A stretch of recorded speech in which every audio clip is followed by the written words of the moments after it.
going, everybody? It's Cyril Jones RC or CJRC here. So I'm doing a kind of a build overview slash history slash what's in my XO-1 called Serena. I know that a fellow RC YouTuber and forum member recently made a video of his Slash, and he kind of inspired me to make this video on one of my most favorite cars of all time, the XO-1. So kind of gonna start off the history. So in late 2021, I was watching videos of RC cars, and I stumbled upon the Traxxas XO-1. And, I remember watching, what was his name? I believe his name was Kaiser Test RC. And, I watched his how to unlock the speed control and get it outfitted to run 100 miles per hour. And I was really intrigued by his video, and I eventually came across the idea to get my own XO-1, but he kind of told me I really shouldn't, because these cars are kind of out of date and that they just don't compete with the newer Armas. I from what I've seen from other videos from people that know how to set up their cars and know how to properly drive them and set them up, these cars perform as good, if not better, than the Armas if properly tuned and set up. So that's just my personal opinion. Take it as you will. But as you may know, and for a little bit of background, to continue my little background story, I bought this. The first car I laid my eyes on was, of course, I had ideas to get one new as an RTR. Then I later come to the fact I later was worried about the stock electronics, like how the stock ESCs come locked to the stock radios. And, I wasn't interested in doing that, so I looked into rollers. I put up a listing asking if somebody had a brand new XO-1 roller or a used XO-1 roller, and I found one guy, but it didn't really work out. It was a original day one launch XO-1. This XO-1 right here I bought off eBay for around $400. I bought this XO-1 brand new for about $400 on eBay as a rolling chassis. Bought my own wheels and tires, bought my own body, which this car used to have a blue V1 body. It's currently running a red V2 body that I painted. And, it's kind of rough. I had this body for about a year now, and it's quite beat up. Way over there I have the original body that I painted for this car. I might put a picture up on screen of what it looked like. And obviously this car did not look like this when I got it. I bought this car about a week or so before the V2 had been announced or released, so I basically just pulled the trigger and bought a V1 roller while they were still available. I really wish I had just waited for the V2. But it's okay. I've kind of worked out this car.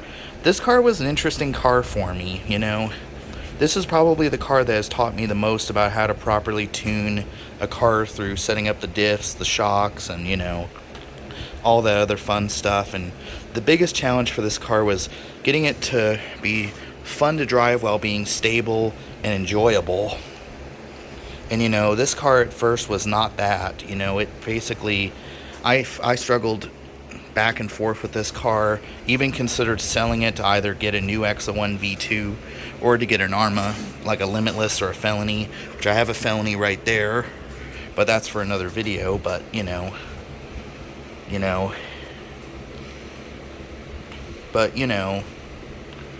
that's just my opinion.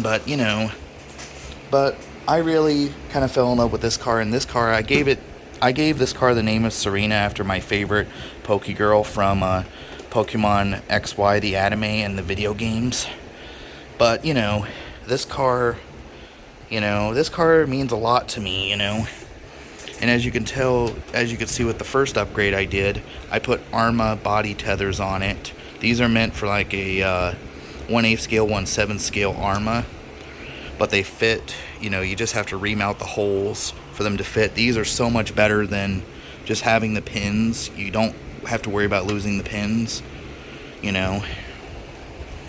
And obviously, you could tell in the front this has the V2 front splitter with the canards on it. This has the V2 rear diffuser with the foam on it. I cut this back end out so it helps with airflow, and then it's got the hole in the back, and you know, same body tether clips, same body tethers. So let's take off the body. So here's the big reveal. So here's where most of the upgrades I've done to this car are. So as you can tell, this car has silver springs from a Revo or Slayer in the front, and it's got blue springs in the rear. Uprights are all original. It's got a GPM blue aluminum adjustable servo saver bell crank. It's got an adjustable servo saver, and it's blue anodized like the rest of the car. In this receiver box, this is a V2 receiver box. This car came with the older V1 receiver box without the plug. You may not be able to see down there, but you know, you may not be able to see down there, but you know, but there is a Spektrum receiver down in there. It's a SR6200A receiver that runs off my Spektrum DX6C radio. This car has had three different radio systems. It had my Futaba 4PM at first. Then I had the Radio Link RC8X, which unfortunately had issues. And then but now it's running on the DX6C, and maybe someday it'll run on an IXSR, you know. Of course, the second mod, you could tell, is Apex RC Products battery straps. I can't exactly remember what size, but I've wrapped these around the battery cups. Just lets you put in bigger packs. I know Traxxas sells a battery expansion, you know, parts to expand up how tall the batteries are, but I don't like that whole system, you know. It's just one of the things about Traxxas that isn't the greatest. While we're here, perfect pass connectors on my Mamba Monster X 8S, and running the stock motor. Although this is a stock motor I bought, you know, from the same place I bought the car from. But this I bought this year. I bought this car on July 4th, 2022. Sorry, and I bought this motor earlier this year. It's the 1650 kV Traxxas big block. And, you know, it's got the blue springs, as I mentioned. It's got a steel spur gear, 46 tooth, just like the stock, same tooth count as the stock.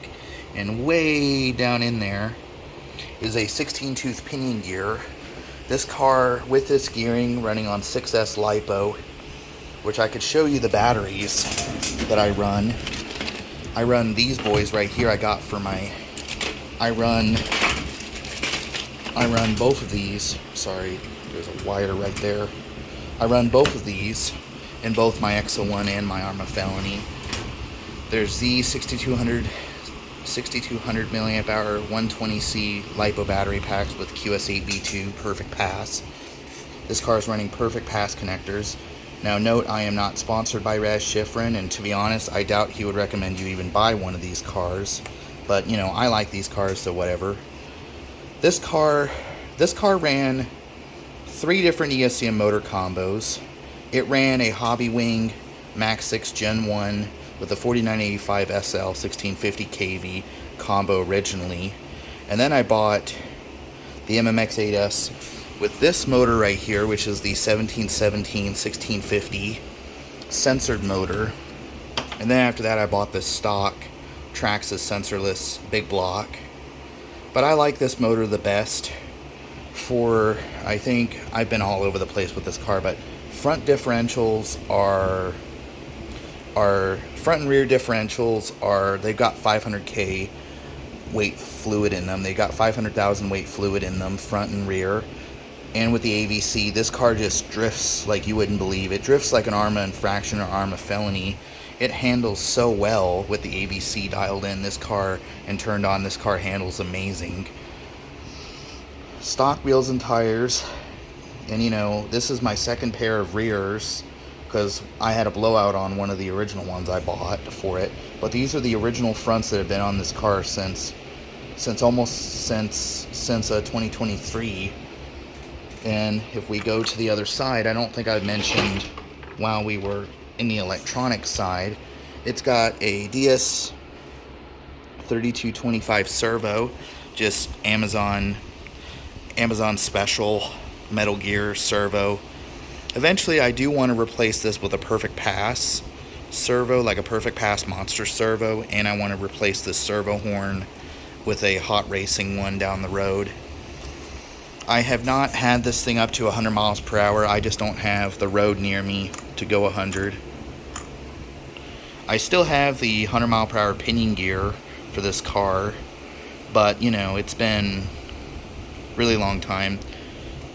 And the shock fluids are original to the car. I haven't touched them. I've never touched the shock fluids. The springs on the back of here are blue springs, blue Revo springs, and I think I already mentioned those are silver Revo Slayer springs in the rear. As you can tell, this car has got the sway bar kit. I put that on just because, you know, I almost feel this car should have it for the price that you pay for this car when a stock brand new XO1. But you know, it's whatever. And you know, and obviously someday I do plan to buy and paint up a new body. I plan to do a red, like a dark red metallic, like, you know, a dark candy red from either Proline or Spastics. You know, Proline has just released a you know, candy blood red, and I also want to back it with silver someday, silver metallic. And this car, I want it to look on the exterior like a V1 XO1, like the very first release. I may put a picture up of what one of them looked like back when they were new in back when they were first announced in 2011 and they were manufactured in early 2012. I want this car to feel, kind of look on the outside like a 2012 XO1, but have the updates of the V2. And as you can tell, this car is still running the V1 arms. I have not updated these to HD or aluminum. I kind of want to keep them plastic, keep them on the HDs, or keep these stock arms, although I know they're extremely brittle. But I've heard some things about the V2, the HD arms. They tend to have a lot of flex, and it sometimes throws the car off a little bit. At least that's what I've heard from some people. But you know, this car's overall been a journey. You know, it's been a journey since day one. You know, some people told me not to get one of these because, you know, it'd make more sense to just get another off-road rig. But to be honest, I've had a heck of a lot of fun with off-road rigs. This was my, well, Fortec 2.0 was actually my very first on-road rig coming back into the hobby, and I also had a 1.0 Traxxas Fortec like 15 years ago. And then after that, I bought the Felony, the Vendetta. Actually, after the XO1, I bought the Relarlo AK917. I've had a lot of on-road rigs, and maybe someday, if I find the proper location, I might get into like a Limitless someday, or I had some dumb ideas to like maybe make a carbon ESC mount for like an XL sized ESC, like a Cobra 5. I was thinking about putting a Cobra 5 in this car someday, and maybe trying to figure out what's wrong with this censored 1717, and maybe put it back in with 8mm bullets and make this like a super speed car. But I like it the way it is. You know, it's a perfect on-road street basher with the lighter weight 7-scale combo that it has. So tell me what you guys think I should do with this car next, you know, and also tell me what you think. This is a video that's been long in the making. You know, as you know, I've been rebooting my channel for a while now, and this video has already gone on long enough. So like, comment, subscribe, and thanks for watching.